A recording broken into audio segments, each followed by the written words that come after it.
Jadi itulah jadi fungsi pembinaan rehabilitasi yang ada di, bahkan sering kita itu menjadi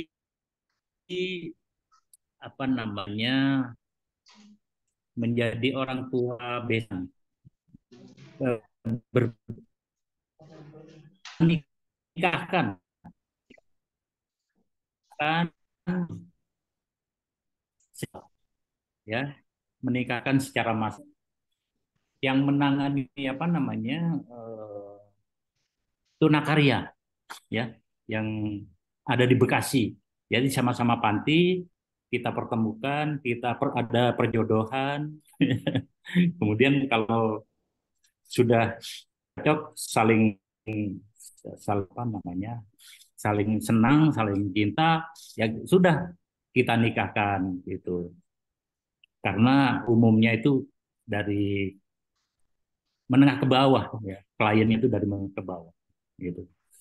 Nah, seiring dengan berjalannya waktu, selama kurang lebih 8 tahun saya sebagai kepala bidang rehabilitasi di di Panti Sosial Karya Wanita Pasar Rebo itu, kemudian barulah dimutasi ke kantor pusat, ya, ke kantor pusat yang ada di Salemba 28, Jalan Salemba Raya nomor 28, Jakarta Pusat, ya, dekat dengan Pasar Senen itu.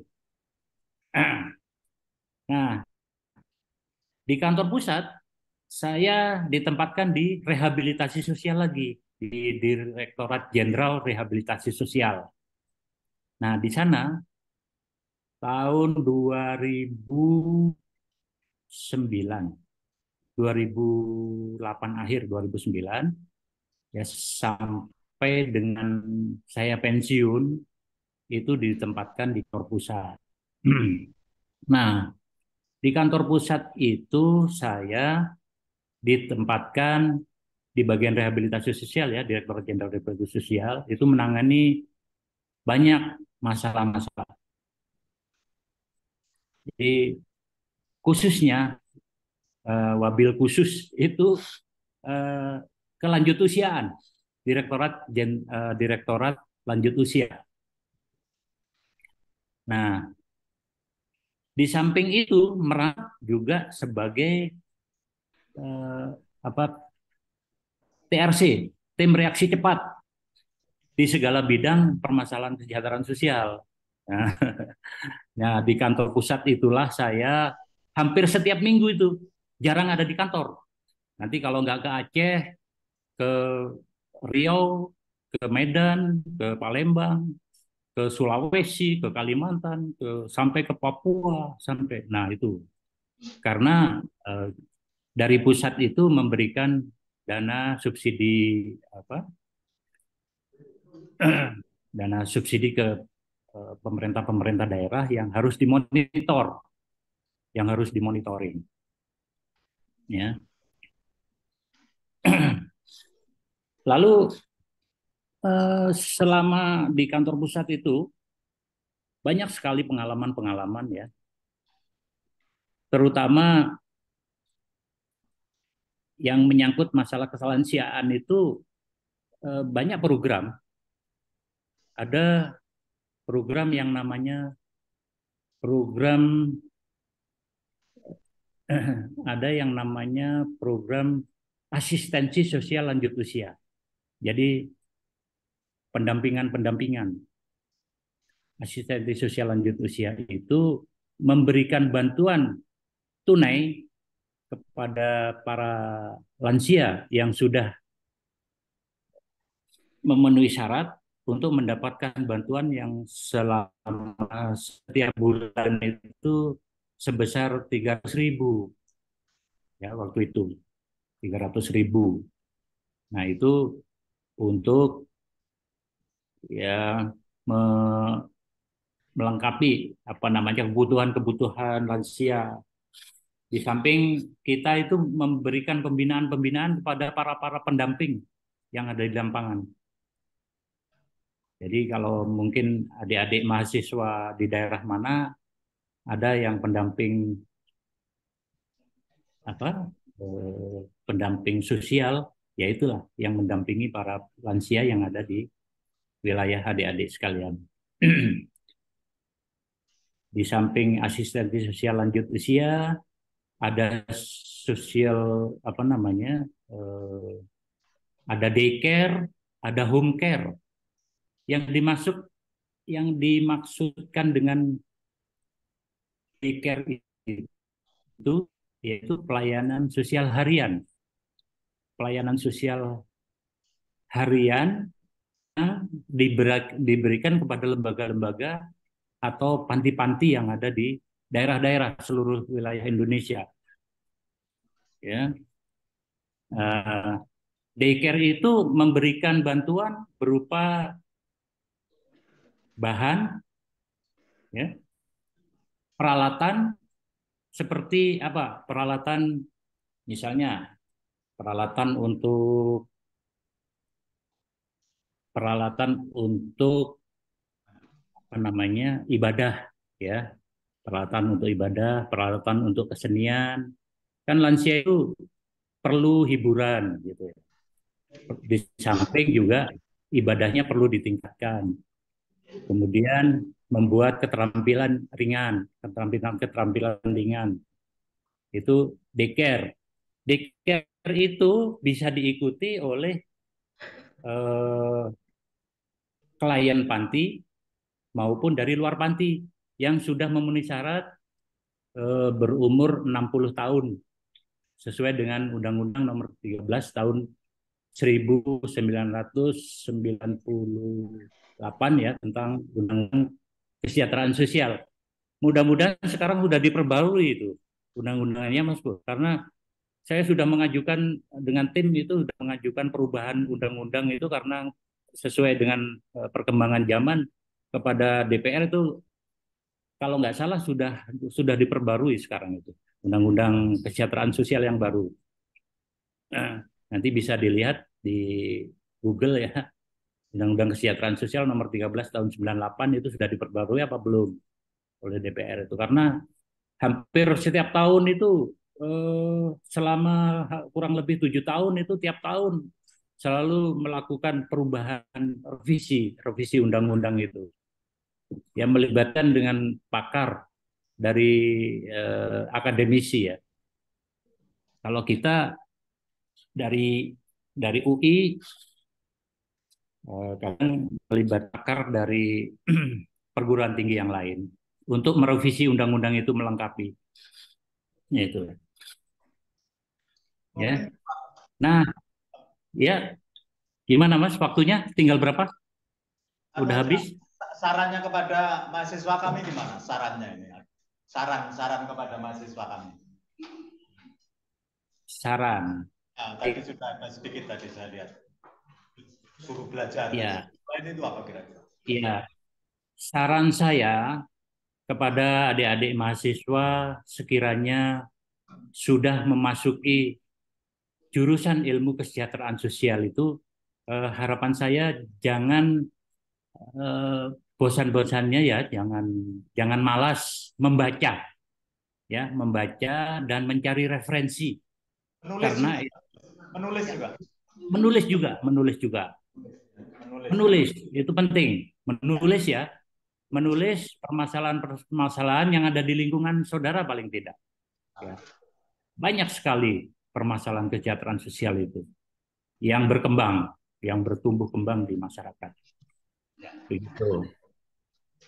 Ya, kalau untuk apa WA Fredlander itu kan udah ketinggalan zaman itu kalau menurut saya ya, Mas Bro ya. Iya. Karena pakar kita ya, para profesor ilmu kesejahteraan sosial itu Bapak Ahdi Fahrudin yang pertama sekali, Mas Bro. Ya teman saya itu, teman saya. Adi Fahrudin dari STKS Bandung, Sekarang kemudian di Unmu lanjut ya Jakarta. sekarang di Universitas Muhammadiyah. Muhammadiyah Jakarta ya. Beliau mengambil doktornya itu di Malaysia itu. Ya, profesornya Adi Fahrudin ya. Nah, di samping itu dulu buku-buku apa namanya para pakar kita banyak sekali Mas Pur Mungkin Ya. teman-temannya juga sudah. Nah, dari dari dalam negeri sendiri ya. Kalau dari luar negeri itu kan mungkin kurang sesuai dengan budaya kita. Jadi pakar kita sudah banyak sekarang. Ada Joy Yakin, ada banyak banyak dari STKS, dari IPB juga ada itu yang tentang penyuluhan ya, penyuluhan. Jadi itu saran saya kepada adik-adik masih sangat terbuka luas untuk peluang pekerjaan ilmu pekerjaan sosial. Ya, Masih ya. sangat terbuka luas. Karena apa? Kita sebetulnya masih minim para pakar ilmu kesehatan. Terbukti profesornya aja baru ada berapa sekarang Mas Bud? Pak Adi sama siapa ya? Profesor ilmu kesejahteraan sosial. Ya terhitung jari lah. Ya. Mungkin belum ada ya. Profesornya belum kehitung 10 jari mungkin Mas Pur ya. Belum, belum. Ya belum. Nah makanya masih dirasa masih sangat langka ya ilmu apa namanya pakar ahli yang ya, selevel profesor untuk ilmu kesejahteraan sosial. Doktornya pun masih sedikit. Nah termasuk salah satunya Pak Purwowibowo ini. Iya. Kalau dulu dosen kita Pak Uung Nasdia, ya Pak Isom Sumbudi, almarhum semua sudah. Almarhum Itu semua. pun ya, itu pun baru S2 mungkin. Jangan. Masih terbatas sekali. Sekarang sudah berkembang. Ya. Makanya adik-adik, saran saya tekunilah ilmu ini karena bukan hanya di instansi Kementerian Sosial saja yang memerlukan ya. Semua instansi memerlukan ahli-ahli ilmu pekerjaan sosial. Apakah itu di medis, apakah itu di ya semua kementerian dan lembaga ya. Terbuka Jadi luas berarti lapangan kerja terbuka luas. harus enggak, sangat terbuka luas ya, sangat terbuka luas.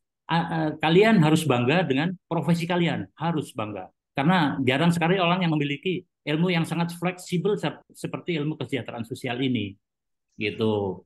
Karena apa? Dengan ilmu kesejahteraan sosial terbukti bahwa saya di TRC itu bisa eh, memberikan pendekatan kepada para terorisme yang ada di Poso, ya, tahanan terorisme yang ada di Poso untuk diresosialisasi dengan ilmu kita. Alhamdulillah mereka banyak yang kembali ke NKRI. Ya, saya itu udah berkali-kali pergi ke Poso untuk melakukan pendekatan, ya, bimbingan dan penyuluhan kepada masyarakat yang ada di Poso. Kemudian sering juga saya melakukan di TRC itu perang antar suku seperti di Bima, Nusa Tenggara Barat. Itu sampai bunuh-bunuhan, ya. Kita yang punya ilmu kesejahteraan sosial itu bisa eh, menyatukan mereka kembali sampai menangis berlangkur-langkuran, ya, saking menyesalnya ya. Karena dengan keahlian kita eh, melakukan pendekatan ke berbagai sektor. Lalu tapal batas negara, ya, saya pernah diterjunkan di Temajuk atau Camar Wulan, yaitu adanya di Kalimantan Barat. Wah, itu sangat berat sekali. Karena apa? Tapal batas kita Indonesia dengan Malaysia itu diputar oleh Malaysia. Ya, diameternya itu 4 persegi, itu 1 meter persegi 4, ya. Ada tulisan Indonesia Malaysia atau Malaysia Indonesia. Itu sama Malaysia diputar yang tadinya sepanjang Akal. pantai menjadi seluas hutan. Jadi aset kita banyak diambil oleh Malaysia. Malaysia. Nah, Akal. Akal. akhirnya ya saya melakukan investigasi lapangan dengan tim ke sana dan itu tidak bisa dilalui oleh kendaraan. Jalan kaki kurang lebih sejauh 25 kilometer itu lewat hutan-hutan, lewat pantai, nanti masuk hutan lagi sampai ke tujuan. Nah, barulah setelah kita lakukan pelaporan-pelaporan ke pusat, ditindaklanjuti waktu itu zamannya Pak SBY ya waktu itu dengan instansi terkait berangkatlah ke sana untuk memutar kembali tapal batas tersebut karena aset kita habis ke Malaysia. Orang-orang penduduk lokal juga hampir menjadi penduduk Malaysia karena bahan baku sembako semua kebutuhan itu di drop dari Malaysia ya. Nah, jadi penjaga perbatasan di sana itu tebal dengan ringgit waktu itu. Jadi ya itu kita laporannya detail ya terperinci akhirnya ditindaklanjuti sekarang yang dulu pos penjagaan itu seperti gubuk sekarang udah mewah seperti bandara. Jadi dengan adanya pemerintahan yang baru sekarang. Infrastrukturnya juga dulu tidak ada, sekarang sudah bagus, ya. Jadi begitu. Namanya itu Desa Camarwulan, Kecamatan Palau, Desa Camarwulan Temajuk di Linau, ya di Linau batas negara. Itu. Alhamdulillah. Nah itulah pentingnya ilmu kesejahteraan sosial. Kita melakukan investigasi lapangan itu ya harus punya teknik seperti apa namanya seperti polisi yang menyamar yang gitu seperti intelijen lah ya. Jadi kurang lebih demikian ya. Nah, nanti kalau sudah kita menguasai ilmunya fleksibel di lapangan itu pasti kita otomatis dengan sendirinya bisa dikembangkan sendiri melalui tulisan-tulisan, melalui referensi-referensi yang kalau sekarang kan mudah ya mencari referensi melalui internet, melalui media-media yang sudah tersedia. Saya rasa di kesempatan ini saya minta maaf ya kalau ada kurang lebihnya. Sekali lagi saran saya jangan patah semangat untuk belajar karena kehidupan itu memang melalui proses ya, proses. Kalau kita kurang tahan eh, tantangan, nanti gagal dalam kehidupan kompetisi di tengah-tengah masyarakat. Saya rasa itu. Ya. Baik, ada yang bertanya? Sampai di sini ada nggak yang bertanya? Cukup mungkin Pak Wikandono, lain kali saya undang lagi di kelas yang lain. Ya. Baik, ya, baik. Terima kasih. Tidak ada apa-apanya jadi ya. Ya, enggak. Ya, terima kasih sekali lagi. Ya. Kurang lebihnya saya minta maaf. Semangat belajar. Ya. Ya. Ini videonya nanti akan di-upload oleh adik-adik untuk bisa dilihat, di-share kepada mahasiswa yang lain. Begitu. Baik, terima kasih. Ya, gitu ya. Ya. Saya Ari sampai di sini dulu ya. Assalamualaikum warahmatullahi wabarakatuh.